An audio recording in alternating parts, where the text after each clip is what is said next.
So let me welcome you to this class on reinforcement learning. This is the fourth time that I'm giving this class at ASU, and each time is a little different. So if you've taken this class in the past, or you have watched some video lectures, there may be something new for you this time. There are links to the class notes, the video lectures, and the slides at my website. And for those of you that have an ASU address and access to Canvas, they're also posted in Canvas. And also announcements are put on Canvas and other material. Our first lecture is going to be an introduction to the course, an overview, and a discussion of some of the basic concepts.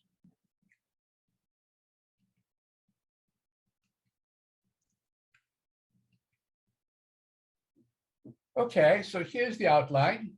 I'm going to start with AlphaZero, a remarkable chess program that came out a few years ago and created a lot of enthusiasm about the prospects of reinforcement learning. I'm going to explain its two main component algorithms, the offline training algorithm and the online play. And I'm also going to explain how AlphaZero will serve as a guiding example, as a paradigm for the design principles of our course and how its algorithms can be expanded to a far broader domain. So then I'm going to go into a historical account of the field and the general concepts where they started and the connections between decision and control and reinforcement learning as practiced in the artificial intelligence community. Then I'm going to discuss the connections of our course to various fields. Then I will talk about Newton's method, a mathematical algorithm that will connect various parts of the course together, and it's going to be an important part of the framework that we're going to be using. Then we will take a break, a 15-minute break. This is a roughly 2-hour lecture. We'll take a break somewhere in the middle, as we will in our future lectures as well. And then we're going to get into more specific technical issues, introduce a dynamic programming algorithm for deterministic problems, and then give some examples of its application to discrete optimization problems with finite number of states, also discuss some organizational issues about the course, and so on. So let's talk about AlphaZero.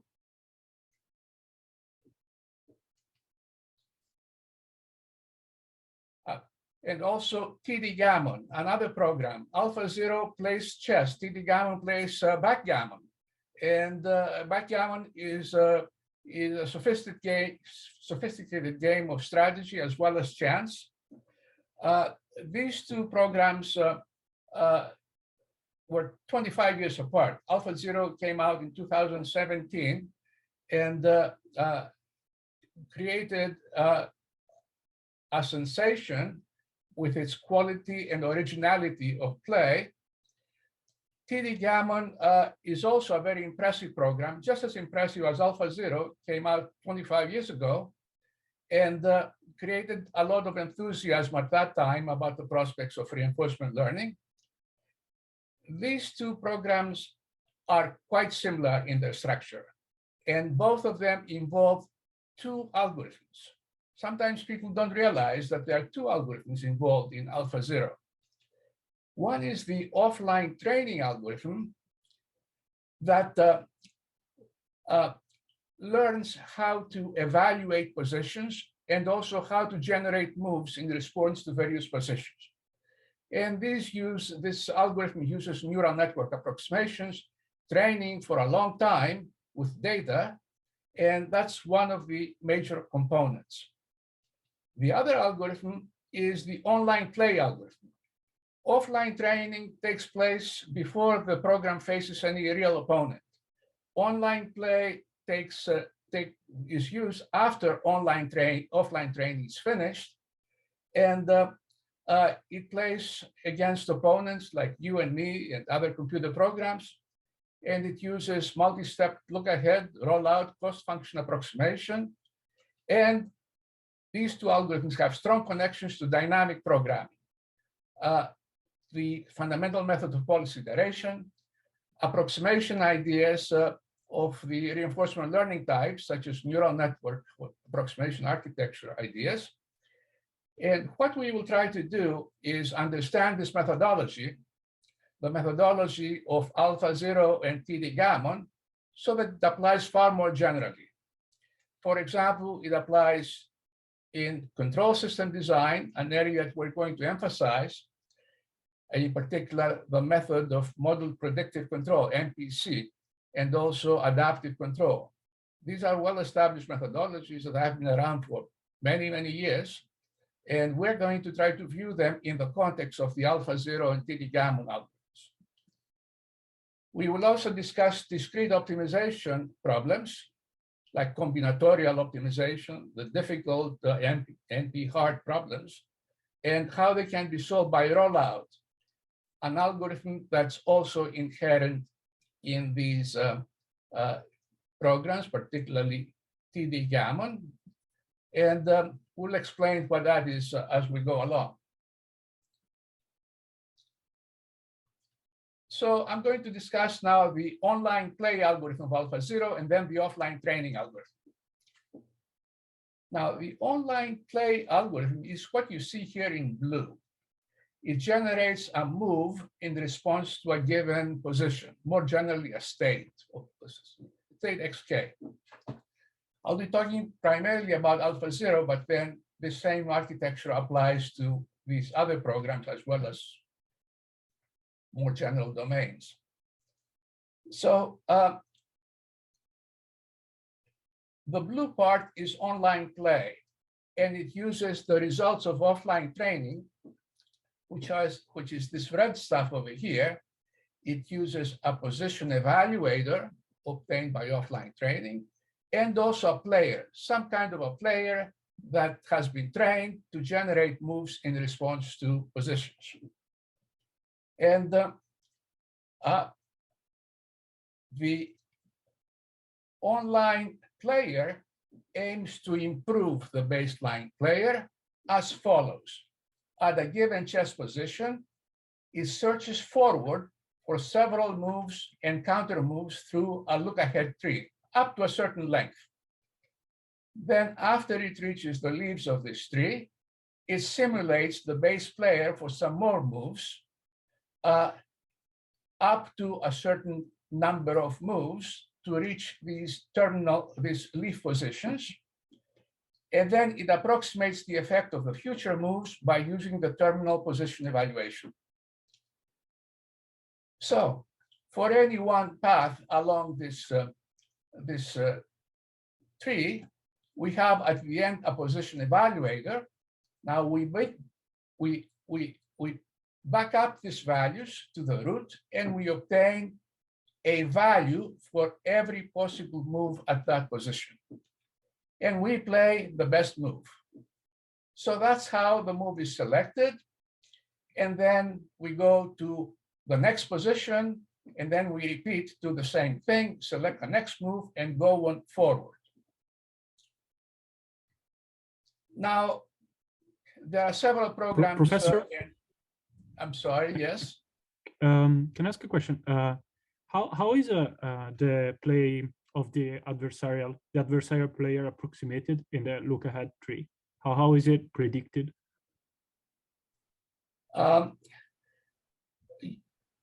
Okay, there is a complication here because this is a game and not involving two players. But let's assume that there's a fixed player, so it becomes a one-player problem.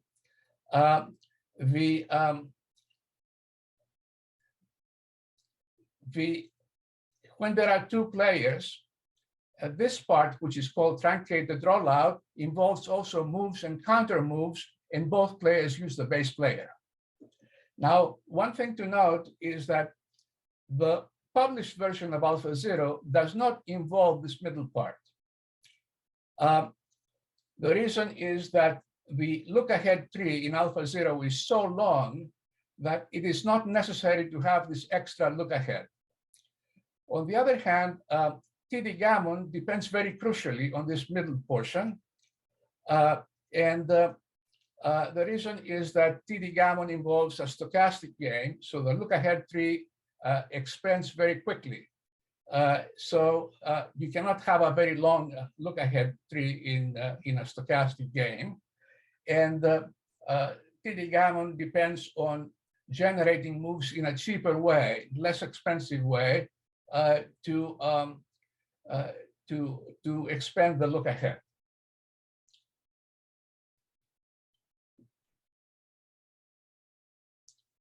Now, this type of architecture is also very similar to what's used in model predictive control. In model predictive control, what we want to do is control the state of a dynamic system, usually taken from a continuous space, using continuous space controls, a continuum of controls. And we choose a control at each stage. And in model predictive control, there is a look-ahead minimization for a few steps. This is called the control interval. And then sometimes there is a rollout with some stable controller. This is called the prediction interval. And there's also a terminal cost function approximation. And the architecture is remarkably similar, except for the different contexts, particularly the difference between discrete state space and continuous state space. Also, in discrete optimization, there's a similar architecture which uses as base player some heuristic, and in discrete optimization, usually there may be no training at all, offline training. Just use a heuristic that's given to do rollout. However, in other ways, the architecture is very similar. So that's our basic architecture, and this is how the online play works. Now, how do we obtain a base player and a position evaluator in AlphaZero? What's used is the policy iteration algorithm, a fundamental algorithm in dynamic programming, but approximate versions of that using data, self-generated data. Now, the algorithm here generates a sequence of players. A player is software that selects a move at a given position. We also use the term policy, as in policy iteration.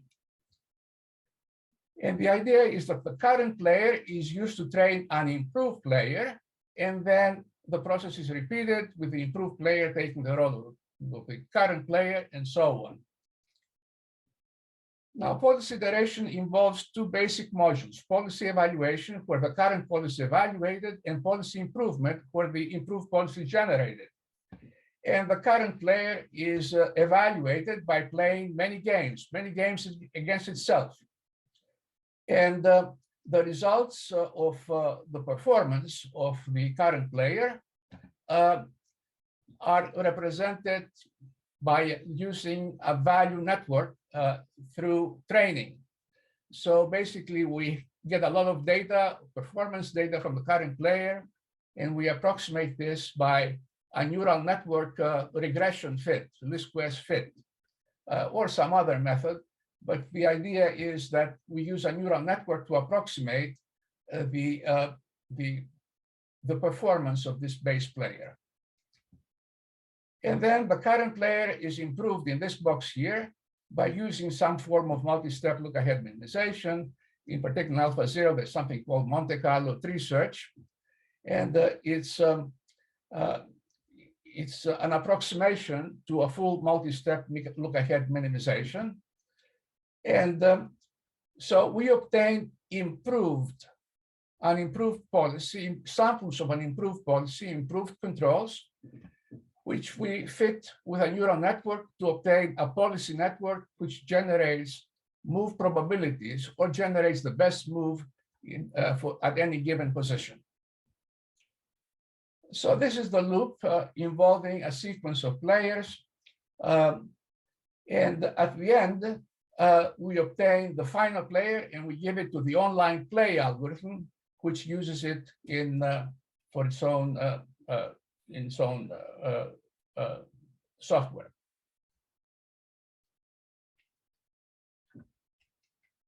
TD Gammon uses a similar policy iteration algorithm as AlphaZero, except that it does not use Monte Carlo tree search. Monte Carlo tree search is not really fundamentally essential, and it can be substituted by other forms of search, including exhaustive search through a look-ahead tree.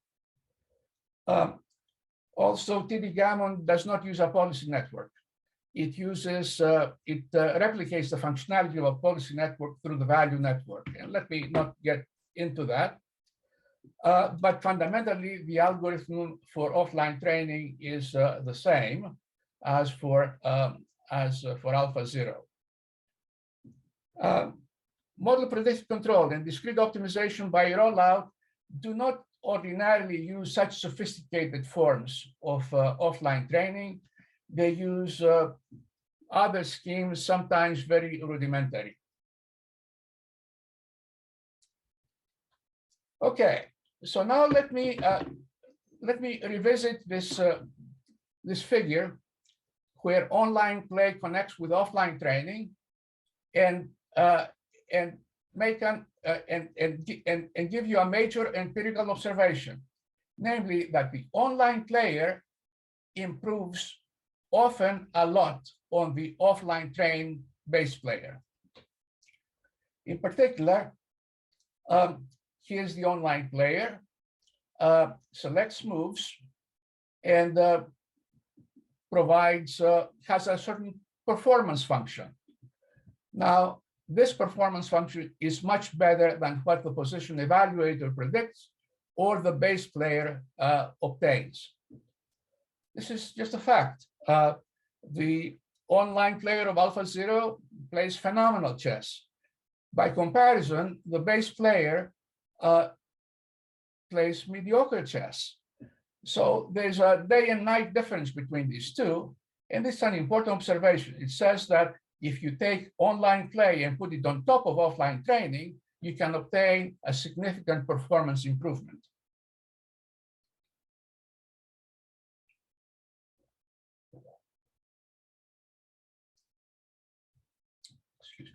Excuse me, can I ask a question?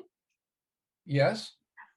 Is there, can we guarantee it theoretically, prove that the online play is more efficient? Yes. Actually, we're going to elaborate on this theme. It's going to be one of the main things in this course to explain why this is happening, and also to expand this observation to more general domains. Thank you. I'm going to talk about that in a short while. But this is an empirical observation that is supportive to the theory that we're going to develop. Thank you.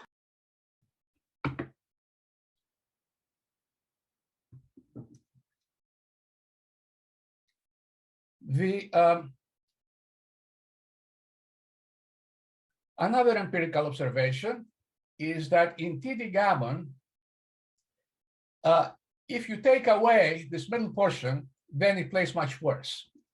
Tesoro, the originator of TD Gammon, had two algorithms, one in 1991, where he had basically offline training of a position evaluator, one or two step look ahead, but no truncated rollout in the middle.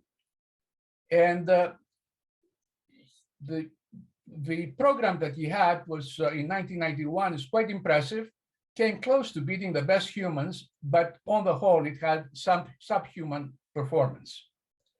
In 1996, he introduced this middle layer, and he introduced also the name rollout, by the way. The name rollout is inspired by backgammon. And he found that with the introduction of this middle portion, the performance jumped a lot to the point where his program would beat the best humans, and its performance has not been surpassed since that time. TD gammon with rollout is the gold standard in backgammon, and in fact, in the backgammon circles, it's viewed as optimal. Even though it's not optimal, it's viewed as optimal. It plays so well that it's viewed as optimal. So these are interesting observations, and what we will aim to do in this course is explain this observation and use them within far more general contexts.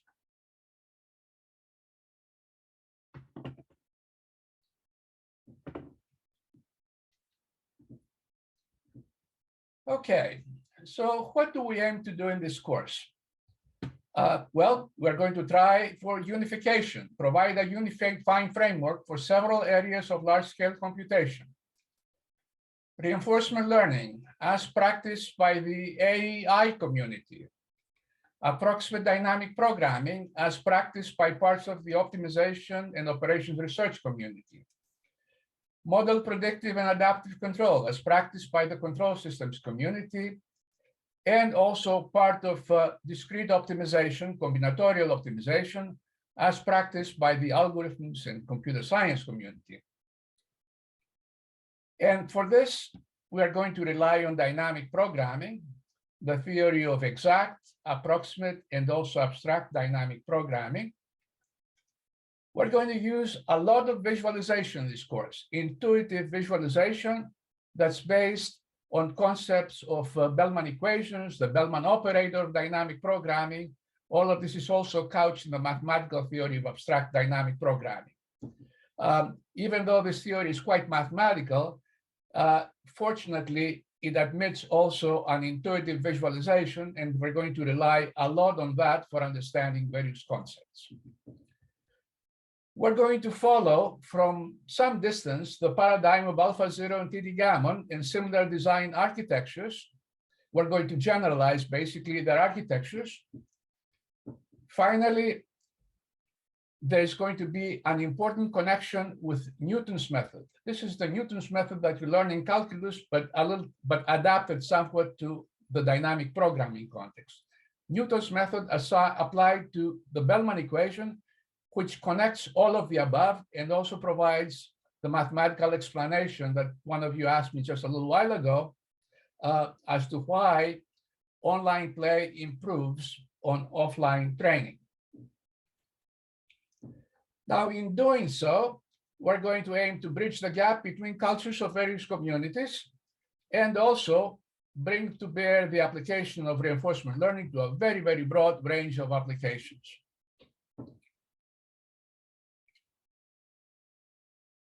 So let me go now into the history of the subject.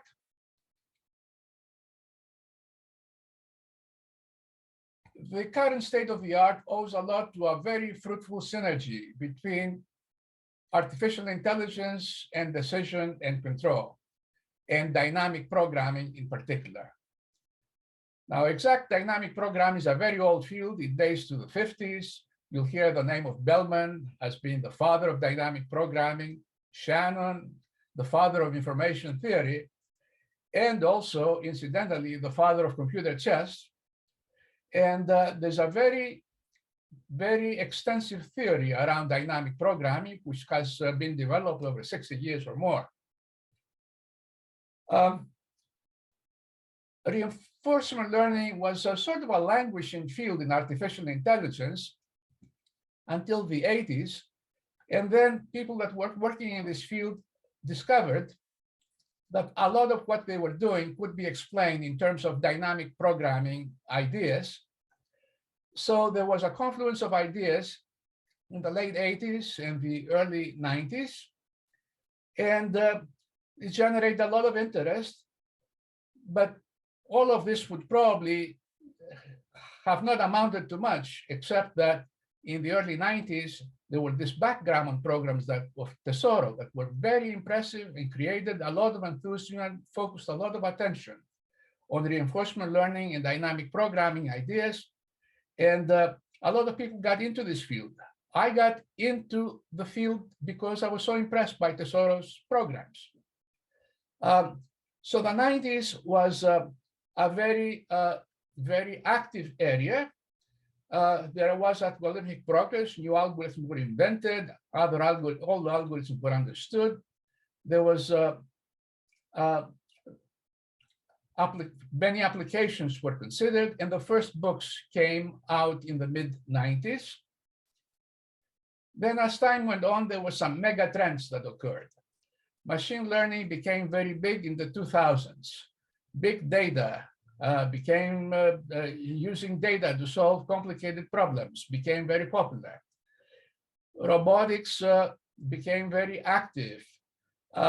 Neural networks became active again, particularly deep neural networks, which scored some major successes. And all of this has helped to create activity and progress in reinforcement learning as well.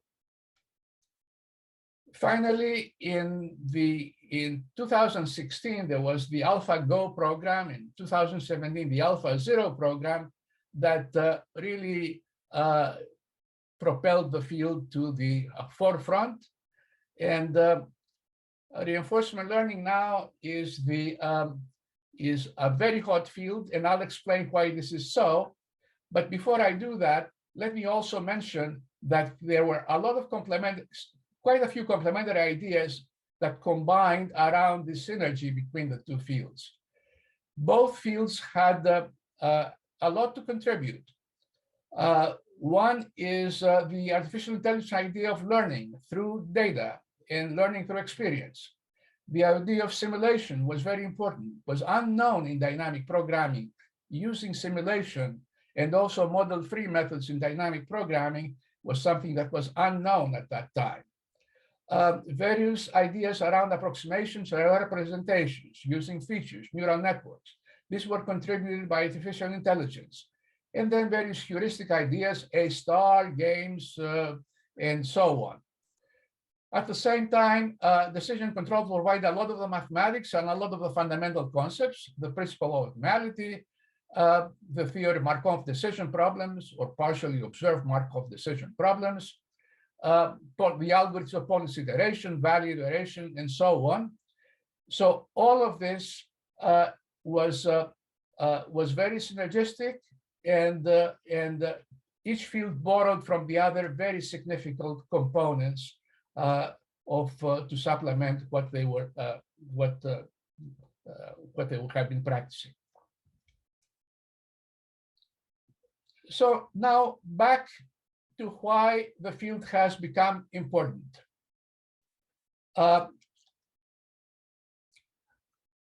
Reinforcement learning is now both ambitious and universal.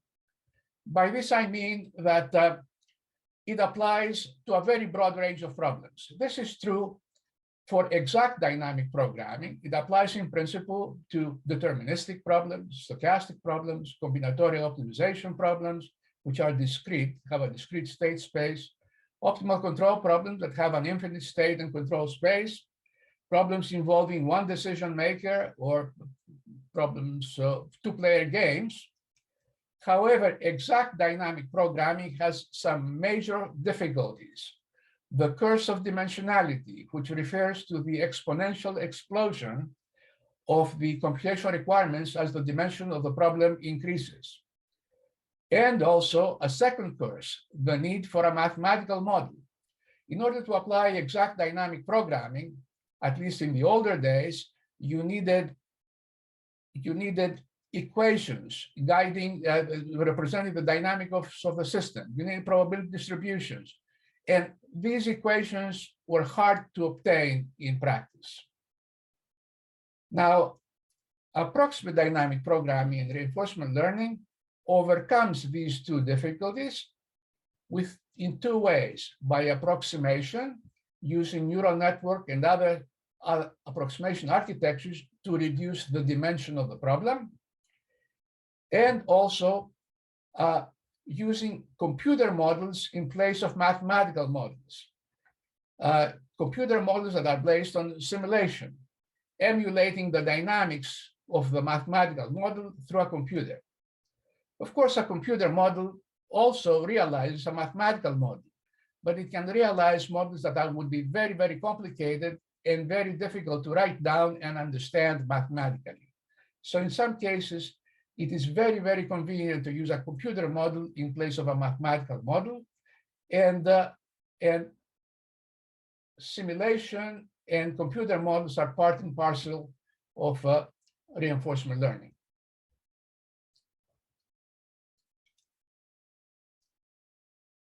Now, what is the current state of the art? We have a broadly applicable methodology because it inherits this generality from exact dynamic programming. It can address a very broad range of challenging problems, deterministic, stochastic, dynamic, discrete, continuous. Just about any problem of optimization can be formulated as a dynamic programming problem. Very often, it's the only way to do it, through dynamic programming. So the range of dynamic programming is very broad, and so is the range of reinforcement learning. On the other hand, there are no methods that are guaranteed to work in this field. You will see methods advertised in the literature. People say that they work well on their problem, but you try them on your problem and you see that they don't work.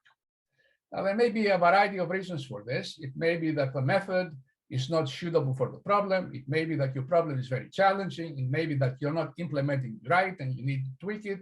For a number of reasons, practice has shown that there is no guarantee that if you try a method that's a reputable method, it's going to work on your problem. On the other hand, there are enough methods that you can try, each one with a reasonable chance of success, and hopefully one of them will work for your problem. Of course, that depends on how well you understand your problem, how well you understand the methods to be able to match methods to your problem, and also depends on luck. Let's not minimize luck. Now, the role of the theory here is to structure mathematically the methodology, and we will aim to do that through mathematics and through visualization.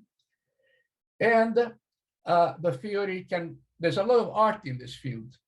So the theory helps guide the art and delineate the sound ideas from the crazy ideas. And there are many crazy ideas that you'll see advertised in the journal literature that do not have a sound mathematical structure. And the theory will help delineate the sound ideas from the flaky ideas. Okay, let me also give you a quotation from the neurodynamic programming book that I wrote with John Tsitsiklis many years ago. It's a long quotation, so I'm going to just summarize it. It says that our curiosity was aroused by new methods, reports of new methods of reinforcement learning. And these methods were aiming to provide effective solutions to complex problems of planning, sequential decision-making that for a long time were thought to be intractable. We were excited and very curious about methods that were being published and success stories that were being published, challenging the problems that were far beyond the state of the art, problems that were beyond the reach of the methods that we had at that time. And that was quite exciting. Then after we started working on this field, well, to begin with, we were very skeptical. We thought that these methods were ambitious, overly optimistic, and lacked firm foundation. On the other hand, there were claims of impressive successes and so on. And there was a core of the approach that was based on dynamic programming, which was also a subject that was interesting to us. Now, after we wrote the book and we understood the field a little better, our initial impressions were correct. It's indeed an ambitious ad hoc methodology, but for reasons that we understood better, it does have the potential of success with important and challenging problems. So what we were saying is that this is a hit or miss methodology. But if you're clever enough and if you're lucky, then you may be able to solve some very important problems, like chess. And this assessment still holds true. Nothing has changed in the meantime. It's still a flaky field, but it has a lot of potential to address very difficult problems.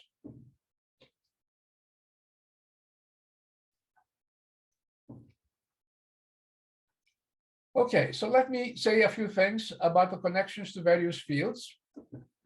Our course is research-oriented. It aims to explore the state of the art at a graduate level. It will go in depth in some topics, like rollout and policy iteration and Newton's method that I mentioned earlier. And the idea is to give you the opportunity to explore your research interests as they connect to this area. The references that we're going to be using. Like I said, I've given this course for 3 times earlier. This is the book that resulted from the first offering of the course. This resulted from the second and third offering of the course. And this is a book that I'm writing now, and it's prepared for the needs of this class that we are in now. There's a PDF draft, a fairly complete draft that's in the course website, and you can read that. There are also class notes that have a lot of the content that's in here, and they are focused on the topics that we're going to discuss in this class. These are also at the course website. Finally, there's a lot of other material, slides, papers, videos from the previous offerings. So there's a lot of material altogether which will be enough for you to get by, unless you want to study the subject in more depth, in which case you'll have to look at these books, and also study exact dynamic programming in greater depth. I have a 2-volume book on dynamic programming. Together, the 2 volumes are over 1,000 pages. They contain more than you'd ever want to know about dynamic programming. And also, they have a lot of material on approximate dynamic programming. Finally, I have an abstract dynamic programming book, which has relevance to this course and Newton's method in particular. And the 3rd edition just came out, and there's a PDF in the website of the course that you can consult. There's also the neurodynamic programming book from 1996, which is more mathematical than the level of this course, but it has ideas that are still relevant today. And from the the intelligence point of view, there's the book by Sutton and Bardo, which came out in 1998. And there's a new edition that's online that came out a few years ago. And this is different style. It's less mathematical and more couched in the culture of artificial intelligence. It is very popular in artificial intelligence, and you may consult it to see an alternative point of view. We are going to be addressing the subject mainly from a dynamic programming decision control point of view, but we are going to be keeping track of what's happening in artificial intelligence and try to provide entry points to that field as well. So I mentioned that reinforcement learning and decision control have interacted very fruitfully with each other. Unfortunately, the 2 fields have a different culture, different mathematics, different language, and also different terminology. So I have in this slide prepared a limited glossary to allow you to translate terms as they are used in the 2 fields. And your class notes have a much bigger glossary. One irritating difference, although not so important, is that reinforcement learning uses maximization. We're dealing with optimization problems. We can view them as maximization problems or minimization problems. Reinforcement learning uses maximization. Dynamic programming uses minimization. As a result, the cost of a stage, which is okay, sum of all the cost of all stages minimized in decision control, the cost of a stage is translated as reward of a stage, which is maximized in reinforcement learning. State cost is translated as state value. Cost function is translated as value function. All of this is not very important. You can learn pretty quickly to make a translation in your head. Unfortunately, however, there are some other more significant differences in terminology. In decision and control, decisions are made by the decision maker or the controller. This is the term used. In reinforcement learning, the equivalent term is agent. In decision and control, the applied actions, okay, action is the term used for reinforcement learning, but decisions or controls is the term used in decision control. Decision control is couched in the language of dynamic systems, like differential equations, discrete time equations, partial differential equations. There's some kind of a dynamic system which state evolves under the influence of control. Now, a dynamic system in reinforcement learning is called the environment. Okay, that for a person that's coming from decision control, this translation is a little hard to assimilate. It was for me anyway. So bear in mind this major difference in terminology. Then about methods. The term learning is used in reinforcement learning. It's part of the name, and the term learning is used in many different meanings. The dominant meaning is learning means solving a dynamic programming related problem by using simulation. Simulation is the key term that connects to learning. Self-learning in reinforcement learning translates to solving a dynamic programming problem using simulation-based policy iteration. Self-learning is related to policy iteration, and the term learning again relates to simulation. There's a distinction between planning and learning in reinforcement learning. Planning relates to solving dynamic programming problems with a model. Learning relates to solving dynamic programming problems without a model, using a computer model, and using also simulation.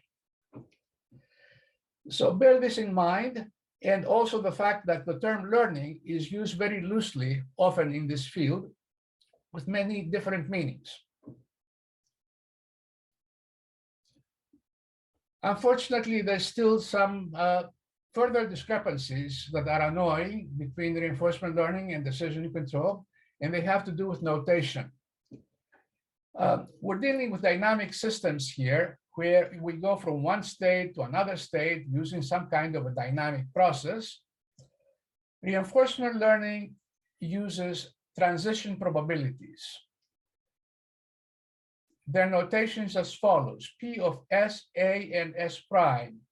This is the probability that when you are at state S, you will move to state N prime when you apply action A. A is the symbol used for action in reinforcement learning, and S is the symbol used for state. Now, this kind of transition probability formalism is standard in finite state problems or Markovian decision problems, and it's suitable for these problems. In control theory, people use a discrete time equation formalism. X is the symbol used for state, and there's an underlying system equation. And from state xk, you go to a state xk plus 1 under the influence of control. Uk is the control that you apply at time k. U is the symbol used for control as opposed to A. And also in this equation, there is some uncertainty. WK is a random quantity that has a given probability distribution. So the evolution of the state is stochastic here as well as here, but there's a different formula being used. And this is standard in problems that involve continuous spaces, because this other formula is difficult to use in continuous spaces problems, continuous state space, continuous control space. In operations research, both types of notations are used, except that people use PIJ type of notation. PIJ states are denoted by I and J, U is denoted by control, and this is the transition probability of going from state I to state J under control U. Professor, can I ask a question? I'm sorry, there's some kind of, yeah, please repeat, because I think my headphones do not work. Yeah, go ahead. Okay, my question was, is there any term in reinforcement learning that quantifies this uncertainty? Yes, the uncertainty is inherent in these transition probabilities. Okay. So when you are at state A and you apply control A, you don't know where you're going to land. You don't know the state S prime. You only know the probability distribution of S prime. So that's the uncertainty. And the uncertainty here is in WK. Yes, thank you, Professor.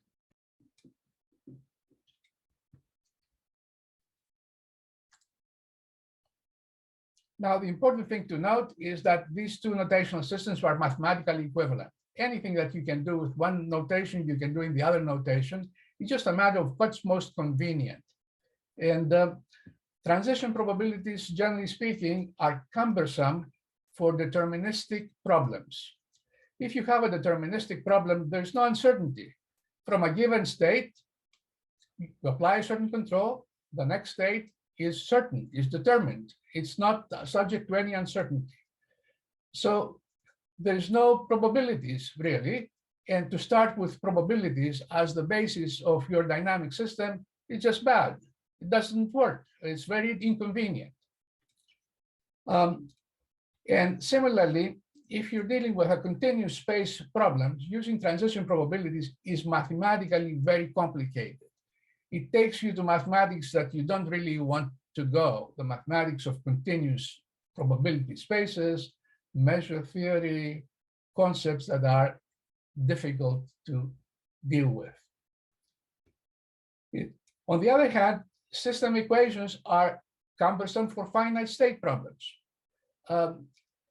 Differential equations are not designed for finite state problems. Difference equations similarly. So it's better to use the transition probability notation. So what are we going to do? Depending on the problem that we are going to be dealing with, we're going to be using this notation or that notation, or rather this notation here. And we're going to use this notation for the first 3 quarters of the course. And in the last quarter, we're going to use transition probabilities because we're going to focus primarily on finite state problems and Markov decision problems for which this type of notation is better. Okay, so now let me say a few things about Newton's method. Are there any questions, by the way, before we go into Newton's method? Professor, there was one question on one of the earlier slides. Since you mentioned the difference between exact dynamic programming and how approximate dynamic programming and RL methods improve on it, is there any class of problems or scenarios which can only be dealt with exact dynamic programming and the other approximate methods are not able to? Any problem that you can address by dynamic programming, you can also address it by approximate dynamic programming, right? I'm not sure I understood your question. Can you repeat the last part of your question? So I was asking about any specific scenarios which for which a solution can only exist through the exact dynamic programming methods, and using approximate methods can lead us into some limitations of some sort. Well, that's the subject of our course. What are the problems for which approximation methods, approximate dynamic programming methods work, and how well they work? Obviously, you can find some methods where approximate dynamic programming works very, very well, and other problems where it doesn't work at all, it just falls apart. It also depends on what kind of method you're using, right? Because I mentioned earlier that not all methods work equally well on any given problem. You have to be smart enough, you have to be lucky enough to find the right method to match your problem. Okay, thank you so much. Okay, so let's return to the online play, offline training figure. We want to view it as a Newton step for solving a fundamental dynamic programming equation, which is Bellman's equation. And remember that the online play is this blue part that generates actions or moves at any given position or state. And it uses the results of the offline training, which is a position evaluator, a cost function or reward function, a value function that gives a value to any given position. So it's a function. And it also uses a base player, which generates moves at any given position. Now, this viewpoint is going to argue that there's a Newton method step that describes this figure. And the Newton step takes the position evaluator and maps it into the performance function, the value function of the online player. So it takes a function into a function. And the connection is through Bellman's equation. Now, I'm not going to give you Bellman's equation for the time being. We'll do it in the next lecture. But Bellman's equation has as solution the optimal cost function of the problem. If you could solve Bellman's equation, then you would have the optimal performance, the optimal policy. So what I'm going to argue and explain as we go along is that there is Newton's method. This is the Newton's method that you know and love from calculus, adapted to the Bellman equation characteristics. And it maps the offline predicted value function into the value function of the online player. And this position evaluator, of course, obtained by the offline training, in between applying the Newton step and just before applying the Newton step, there may be some online enhancements of the Newton starting point, like the rollout that's in here, uses also the base player. But basically, it's one step of Newton's method, and Newton's method is a very powerful method. It's the most sophisticated and powerful method in optimization, in algorithmic optimization, and also in numerical analysis. If Newton's method is close to solution, then it zooms in very quickly and very accurately. If you can get Newton's method to work, you get great improvement and get very close to the optimal performance. And so that's what's going to be the key in our development of the subject, that in passing from offline player to online play, there's a Newton step that works very well and explains why the online player is much better than the offline trained player. Now, this is a new viewpoint, and it's in my latest book. It's discussed in much greater detail, and we are going to be visiting it. And fortunately, this can be explained with insightful visualizations. So we're going to be able to look at this in significant detail. Now, here are principal viewpoints. Online play is a step of Newton's method for solving the Bellman equation, the fundamental dynamic programming equation that yields the optimal cost function. That's what I was saying in the previous slide. While offline training provides the starting point for the Newton step. In other words, it provides a hot start, what we call a hot start, a good starting point for the Newton step. But the online play is the real workhorse. That's where all the magic happens. That's where all the good performance is obtained. And the offline training plays a secondary role by comparison. And there's a major reason for this, which can be understood. Online play is an exact Newton step. It is not degraded by any kind of approximations that are common in reinforcement learning. For example, neural network approximations. Offline training is subject to errors, neural network training errors. Online play is exact, and it inherits its power from Newton's method. Here's another interesting insight, which is supported by a lot of experience over many years. Imperfections and differences in the offline training affect the starting point of the Newton step, but they are washed out by the online play, which is the Newton step itself. In other words, Newton's method is a hot algorithm, a very capable algorithm. If it's within its sweet spot, within the area where it works, let's say fairly near the solution, then it doesn't need a hot start. Any errors in the offline training are washed up, and all these training methods work roughly the same. And it doesn't pay to spend a lot of time to do very extensive training to improve a tiny bit the starting point of the Newton step. Is all washed up by the Newton step itself. Now, there's a cultural difference that we're going to aim to bridge based on these viewpoints. In reinforcement learning and artificial intelligence research, people focus primarily on offline training issues. Things like data collection methods, regression methods, error bounds, confidence intervals, and the like.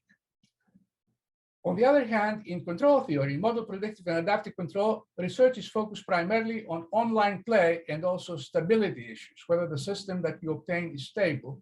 And stability issues is something that reinforcement learning does not address at all. So we're going to put together offline training and online play, and therefore see which pieces of research make the most sense in given classes of problems. In discrete optimization, owing to the generality of dynamic programming, also our scheme is going to be viewed as an exact Newton step using rollout as opposed primarily rollout. And finally, all of this applies in great generality. Like I mentioned, dynamic programming applies to a very broad class of problems: arbitrary state and control spaces, stochastic, deterministic, hybrid system, multi-agent systems. We're going to spend a lot of time on multi-agent systems, minimax control, games, finite and infinite horizon, discrete optimization. All of this has a Bellman equation. All of this admits a Newton step interpretation. Now, these viewpoints are a little controversial and somewhat personal. So I thought that I'd flash this cartoon here on the screen. These two people look at the same number, but this guy says it's a 6, and this guy insists it's a 9.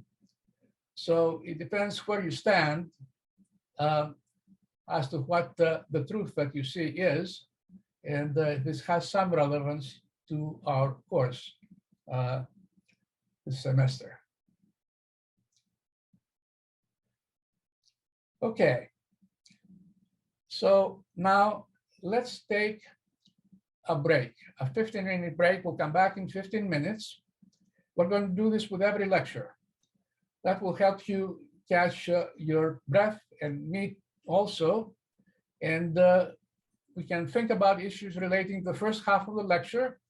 And when we come back, you can give me your questions, and and we can have a short discussion. Sometimes in some other lectures, I'm going to give you something to think about during the 15-minute break, and we'll discuss it at the end when we start the second half of the course.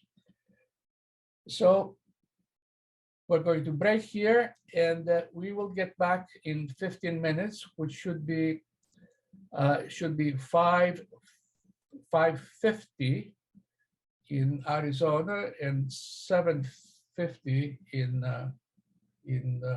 the East Coast. Are there any questions before that we should address now?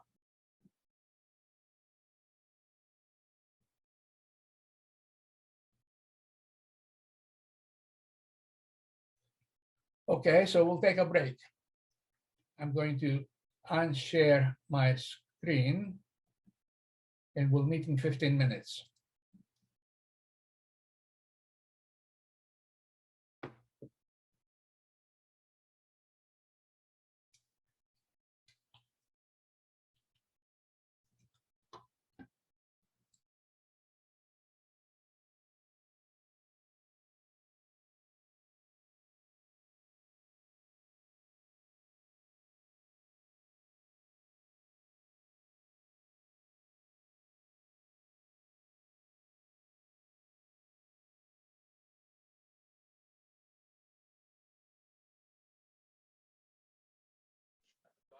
Hey, Professor. Oh, sorry, I can't hear you. Oh, no, you're just muted. Yeah. I just wanted to ask, so will it be in Zoom format for the rest of the semester or just for the next few times? What format did you say? Zoom format. Will this class be in Zoom format for? Yeah, everything is going to be Zoom. Got it. Okay, understood. Okay. Thank you very much. On the other hand, of course, we're going to have office hours. You can talk to me over Zoom and so on. It's just that I was planning to be in Arizona for this first lecture, but unfortunately, with COVID being what it is, it became too risky to travel. Hey, Professor, this is Weidong. A quick question. Do we have projects or homework for this course? Yes, there will be homework and there will be a project at the end, a term paper. We're going to discuss this at the end of the class, and also in the syllabus, there's a description of what is expected. Thank you. Okay.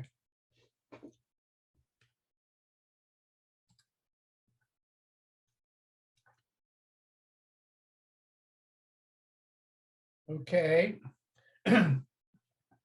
Welcome back. We're going to get started for the second half of the lecture. I have a couple of questions in the chat. Okay, I'm reading a question. You mentioned a few terms: policy iteration, value iteration, heuristics, and rollout. Can you please briefly describe the difference between these terminologies? Unfortunately, I cannot, because that will take us too far. We just don't have enough background built in this class to explain these terms. This lecture is intended as an overview. Value iteration, policy iteration, and rollout will be discussed in the next lecture. So if you're not familiar with these terms, it may be a good idea to take a look at the class notes before you come to class. That will facilitate your understanding, because, okay, the lectures are quick and not enough to give you a very detailed understanding. So wait until next lecture. We're going to start our course in earnest and explain terms in detail, and also through the class notes. Second question. You talked about Newton step. Is the concept of Newton step similar to gradient descent? Okay, no, it's not. Gradient descent is for solution of optimization problems. The Newton step I was talking about is for solving the Bellman equations, for solution of equations. This does not necessarily involve the concept of descent. And to begin with, Newton's method is very, very different, much more powerful than gradient descent. So so the answer is no. Forget about gradient descent for the moment. It doesn't connect to anything that we're going to be doing for a long time. It's going to be 7 or 8 lectures before we get into gradient descent in connection with the training of neural networks.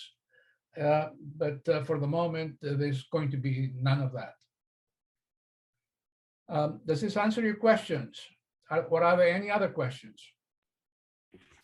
Yes, Professor, thank you. Professor, Okay, I have a good. question. Yes.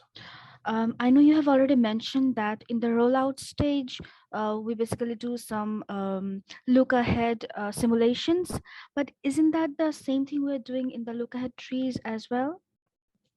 Yes, but the look ahead of the look ahead tree involves minimization. Now, minimization of our look ahead tree is much harder than look ahead with a policy. For example, if the policy is deterministic, look ahead with the policy generates a single trajectory. There's no look ahead tree really with a single policy. It's a single trajectory from any starting point. Whereas, so rollout is with a policy is a much cheaper way of look ahead. Basically, we search with that policy as opposed to searching over all policies and trying to find the best path through the look ahead tree. It's a big, big difference in terms of computational overhead. Thank you, Professor. Okay. Could I ask a quick, could I ask a quick question? I might be jumping ahead a little bit, or maybe I'm confused. So when you have one step look ahead, you are applying Bellman operator, which is already monotonic, right? So are we getting more insights by, because that would mean we are always going to improve on our value approximations. Are we getting more insights by mapping it into a Newton step? Get more in, are we going to get more insight? Is that the question, Sarath? Sorry, I missed the last word. Could you repeat that again? For a second. Okay, you mentioned one step look ahead, and then we have also here multi-step look ahead, but what was the point of your question? So I was just saying, like, when you have one step look ahead, you're already applying a Bellman operator on a like a value function. So since it's a monotonic one, you are going to improve upon it, at least in like the standard like discounted cases, right? So are we getting more insights by mapping it into a Newton step? Okay. First of all, if you apply the one-step look-ahead minimization on a given function, you don't necessarily get an improvement. But suppose even that you got, that's not what the Newton step does. What it says is that given a certain cost function on which you apply this value iteration or one-step look-ahead minimization, you're going to get a policy. And the cost function of that policy is going to be a Newton step on the cost function on which you perform the value iteration. Oh, okay. Yeah. Okay. Thank you. Hopefully, it will be more clear when we go through the class. Yeah. Right. Yeah. This was just sort of meant to excite your appetite for what's coming in the next lecture. But we're going to discuss this in greater detail in the next lecture. It's also discussed particularly in the lessons from AlphaZero PDF that's in the website. And then there are a lot of figures from which everything becomes very transparent. If you take a look at these figures, I think you'll understand better than the way I can explain, because I can only explain by words, but the figures speak much clearer and much louder than my words. Thank you. Any other questions?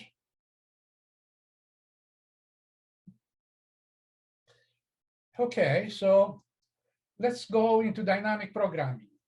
The technical content of the course begins now. What we discussed so far was just an overview and just general ideas that were not made very specific. From now on, we're going to be far more specific, and we're going to start with deterministic problems and the dynamic programming algorithm, the exact dynamic programming algorithm. So here's the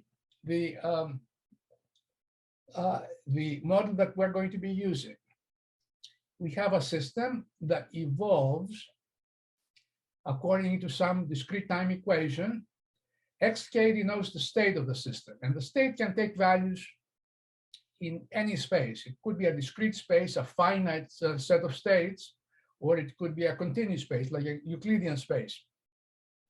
And the next state is obtained from a given equation, and UK is the control that we apply. The next state depends on the control, which is chosen from some constraint set. The constraint set depends on the stage, depends also on the state. We choose n, capital N controls, starting from some state x0 and ending at some state xn through these intermediate states. And at state xk, we apply the control uk, and we end up with xk plus 1 according to this equation. This is called stage k. And we also incur a cost that depends on both the current state and the control that we apply. And as we go from x0 to xn, we accumulate n costs of this form. And there's also a terminal cost that depends on the terminal state where we land. So the sum of all the costs corresponding to a sequence of controls and corresponding sequence of states, what we call a trajectory, a state trajectory and a control trajectory, the cost is what you see here. And now, for any given control sequence, this cost is a function of the initial state as well as the controls that we use. If we minimize overall feasible controls that satisfy the constraints, then we obtain something that depends only on the initial state, which we call the optimal cost at state x0. And we denote by j stars of x0. And we can view j star here as a function of the initial state. Generally speaking, cost functions will be real valued functions for us, and that depend on the state. They're functions of the state. And they may take, there may be a finite number of states, or there may be an infinite number of states. It doesn't matter. Dynamic programming works just as well for both, at least in principle, in terms of its mathematics. So that's the problem we want to solve. And there is a simple and fundamental idea underlying this problem. It's called the principle of optimality. It's really a trivial idea, but it's very helpful and very intuitive. It says the following.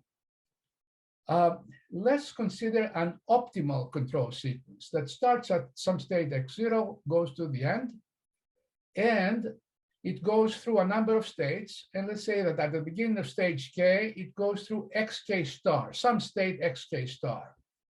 And now let us consider the tail subproblem, which is the problem that you forget all the past and you start from xk star and try to go to the end optimally with minimum sum of stage costs. This is the tail subproblem. It has fewer stages and a different initial condition. So let's ask the question, what is the optimal solution? What is the optimal control sequence for this tail subproblem? And the answer is, it is the tail portion of the optimal control sequence. In other words, the tail of an optimal sequence, this tail is optimal for the tail subproblem. And this is obvious. The reason is the following.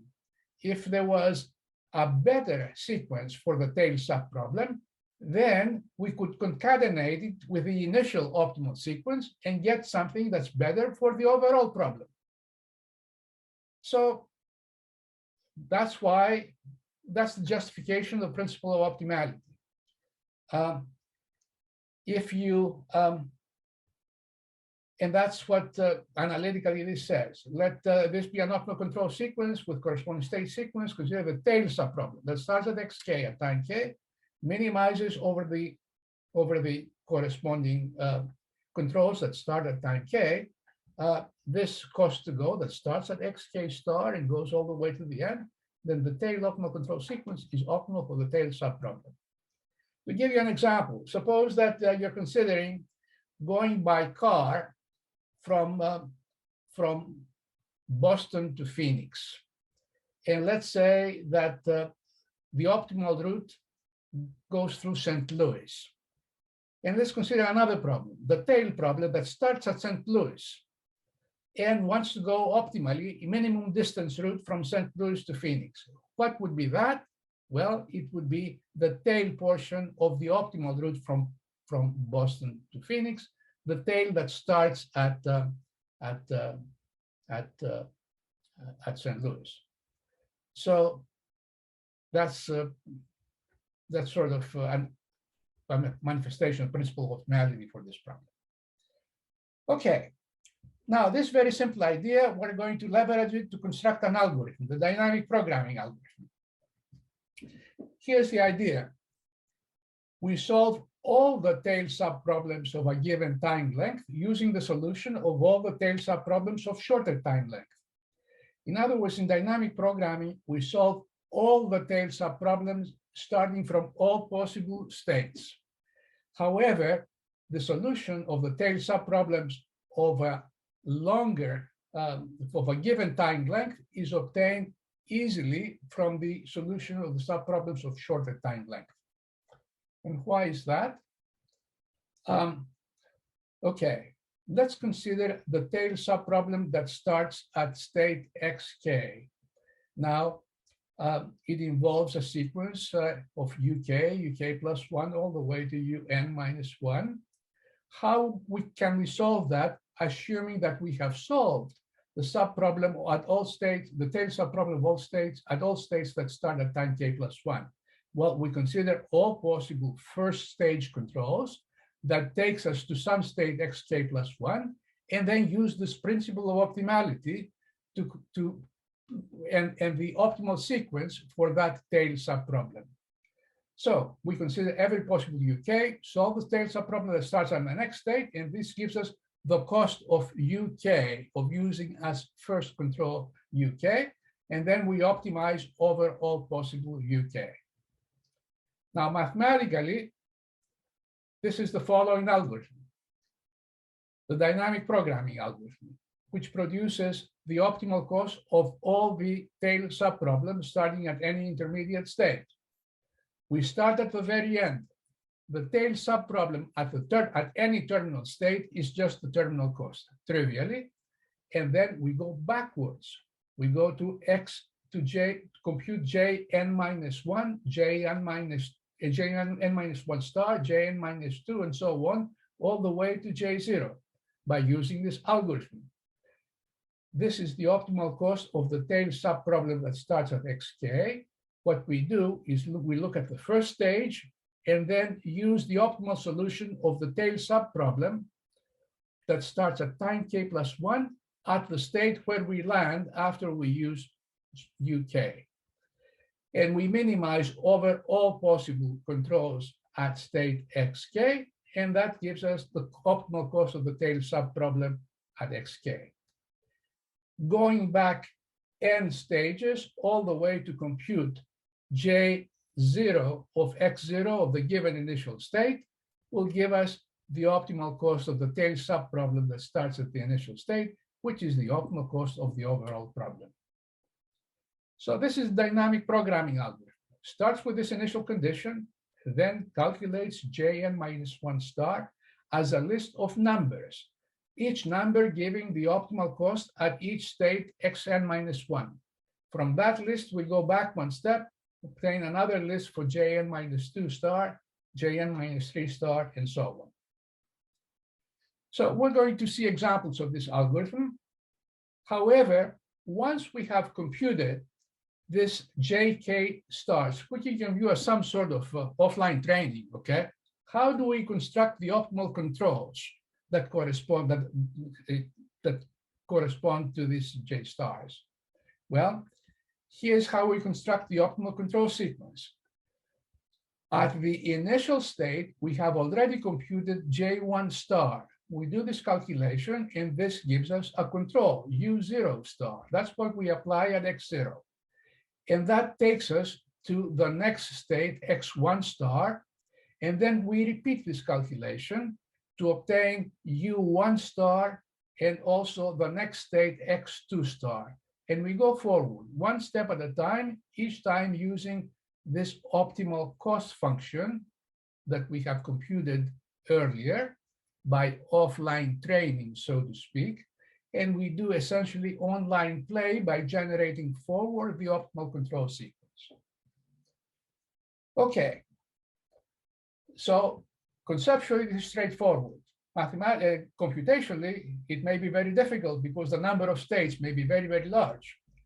However, it's possible to use approximations, and this is the main focus of our course, approximation in value space. The offline training, online play game.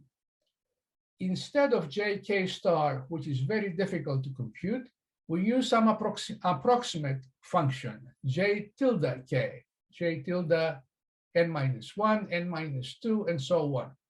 Now, how we compute this is the whole subject of reinforcement learning, both for finite horizon problems and for infinite horizon problems. But let's suppose that somehow, by hook or by crook, we got some J tildes to use in place of JK star. Then we can generate controls online, which is our online play, by minimizing here with J1 tilde in place of J1 star. That gives us a control to apply at time 0 and takes us to a state X1 tilde. And now we play this game again at X1 tilde to calculate U1 tilde and continue forward. So this is reinforcement learning in a broad sense.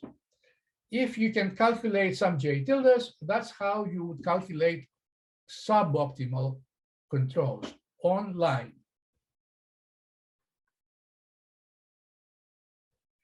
Okay, so let's focus on this algorithm here and generating optimal controls for the moment. We'll go into approximations later. Let's consider the special case where there's a finite number of states. Then the problem can be laid out in a graph like this, in an acyclic graph with the nodes of the graph corresponding to the states. So this is the initial state, okay? That's where we start. And then from the initial state, we can go to state X1. And suppose that there's only a finite number of states yet you can go to. And how can we get there? Well, by various choices of control. These arcs correspond to state control pairs. They correspond to different controls that we can apply at state S. Now, so these are the states at stage 1. The states at stage 2, they're laid out over here. There's a finite number of them. And there are these arcs that correspond to different controls that we apply at the corresponding states X1. And there are also costs associated with this transition, with these arcs. So each arc is of the form xk and uk and has a start and end node xk and xk plus 1 that depends on both the previous state and the control. And each arc has a cost associated with it. And now the cost that we're trying to optimize is the sum of the arc cost from the initial state to the terminal node. So we have laid out our problem in a graph with all the states here, with all the controls here being these arcs, and the cost to go from the initial state to one of these terminal states corresponds to a path. The various paths are the various control sequences that we can apply starting at this initial state. We introduce also an artificial terminal node that has a cost equal to the terminal cost. so that when we consider a path that starts at the initial state and ends up at the terminal state, these arcs here count the cost corresponding to the transition cost, and this last arc counts jn's of xn, which is the terminal cost. But the cost of any one path from S to T is the sum of the arc cost, and it's a path cost. So what we're trying to do is find a shortest path from S to T. And there are many, many different paths, and dynamic programming will find the best path from S to T. There are, of course, other algorithms other than dynamic programming that can do the same thing, but that's an important equivalence. Our dynamic programming problem for the finite state case is equivalent to a shortest path problem, finding the shortest path in this graph from an initial state to a terminal state. That's very important. We will see, for example, that in stochastic problems where there is uncertainty for transitions between states, then the shortest path view is not possible. And that's unfortunate, because deterministic shortest path problems are very well understood and very relatively easily solved. And also we're going to see easily approximated. Actually, any shortest path problem can also be viewed as a dynamic programming problem. So deterministic shortest path problems of finite number of states are the same, really, as shortest path problems on graphs. Okay. Are there any questions about this graph?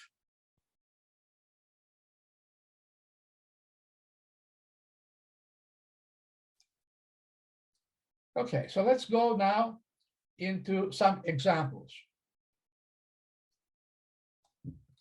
Our first example is a scheduling problem where we have 4 operations to be performed, A, B, C, and D, and we want to sequence them optimally.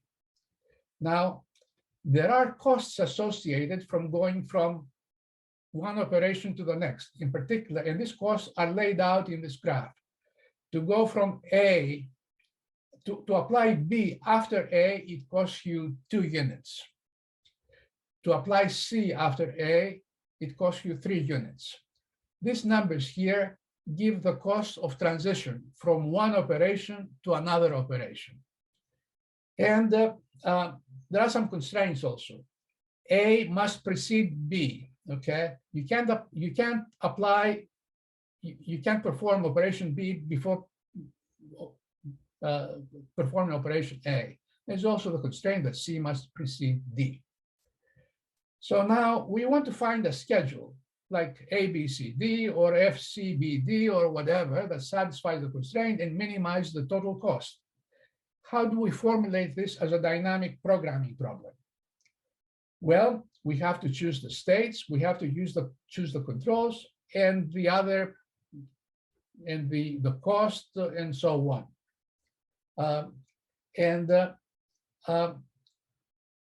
I claim that this graph here represents the problem. We use as states partial schedules. This is the empty schedule, in the initial state where we haven't scheduled anything.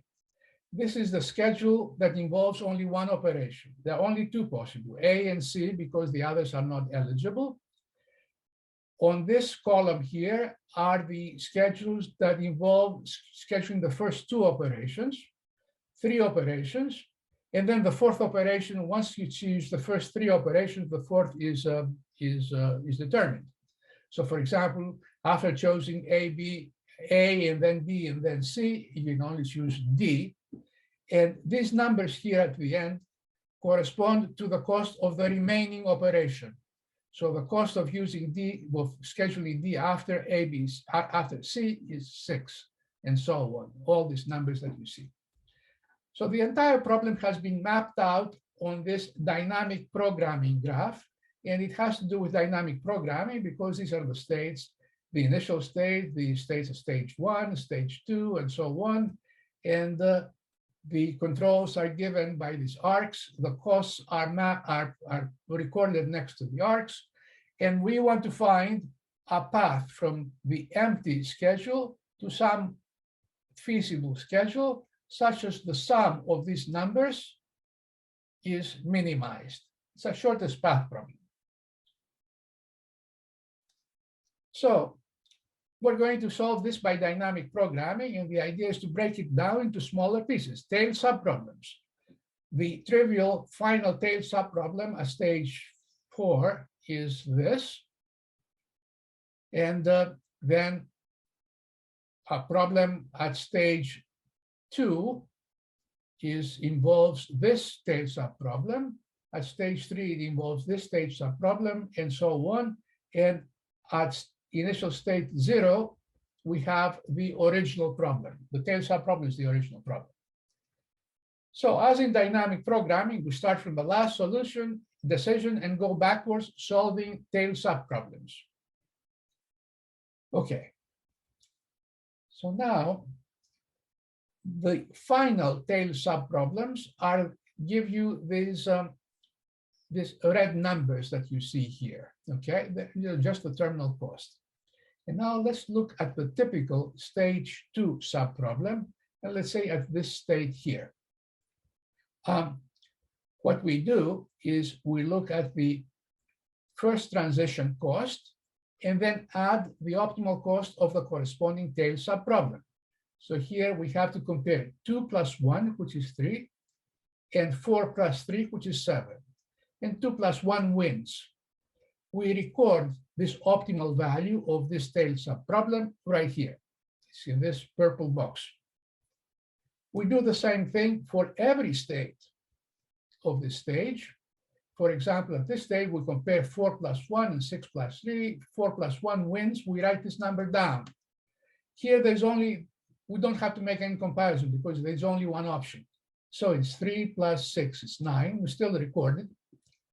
And now we go one step backwards. Here's a typical stage 1 subproblem. And this is the initial state of this subproblem. We have already scheduled C, and we look to schedule the remainder.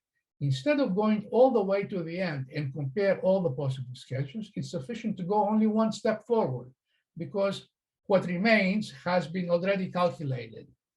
So the dynamic programming algorithm will compute 4 plus 3 and compare it to 6 plus 5. 4 plus 3 wins, and this is the optimal cost of this tail subproblem, which we record in this orange box. And similarly, we do this for the other tail subproblem. There are only 2 tail subproblems at this stage. So having done that, we go to the stage 0 subproblem, which is the original. Instead of comparing all the possible paths to the end, we just go forward only one step, and use the optimal cost for the tail subproblem, the corresponding tail subproblem that has been already calculated. So we compare 5 plus 8, and 3 plus 7, and 3 plus 7 wins, and it's 10. This is the optimal cost of the problem starting at this initial state. Okay, so now what you see, we have calculated the J stars. J star of 3, J star of 2, J stars of 1, and J stars of 0. They are the numbers in these boxes, okay? We have executed the dynamic programming algorithm going backwards. Now, we have to construct the optimal sequence going forward. How do we do that? Well, we do this minimization, and we select between this arc and that arc. Which is the arc that gives you this number 10? It's this arc here. This is our first control in the optimal schedule.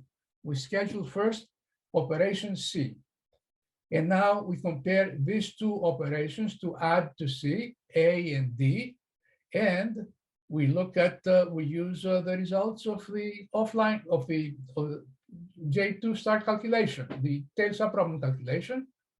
And we find that this is the one that gives you this orange number here.